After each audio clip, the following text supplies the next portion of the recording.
Today was a slam dunk for the prosecutor's case. Jane, even though I consider her as a sugar baby, she was actually able to provide like a lot of accounts of freak offs going on. There's definitely some prostitution going on. So I like to see how the defense gonna fight that. But I mean, like I said, we already know Diddy's guilty of a lot of things. There's a lot of prostitution going on. Jane was able to tell accounts of sex workers being flown in. She was setting up flights for sex workers to come to wherever they was at. So they probably can get that particular charge.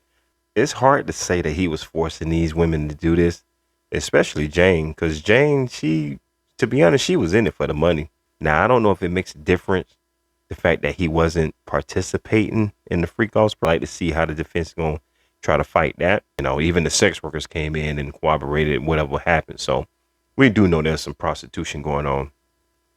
But if you consider coercion being, if we dating, you don't really like what I'm into, but I'm paying your bills, and then after a while, I stop paying your bills because we not compatible as far as what you like to do and what I like to do. The money make you want to do it. Is that really coercion? I don't really know. I think that's just going for the bag, but that may be the legal term for going for the bag. So, they definitely got a few cases of that. They got a few instances of sex workers getting flown in to engage in prostitution. So, they can definitely get that. There was some times when Jane had to carry drugs for Puff. They could definitely get him on that. Yeah, I mean, like I said, a lot of these charges was talked about in Cassie's testimony. So they definitely got some new charges with Jane. As far as the coercion though, I don't know.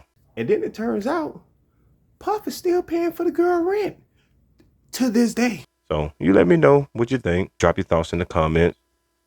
This is True with Speak the Truth, and I'll holler at you.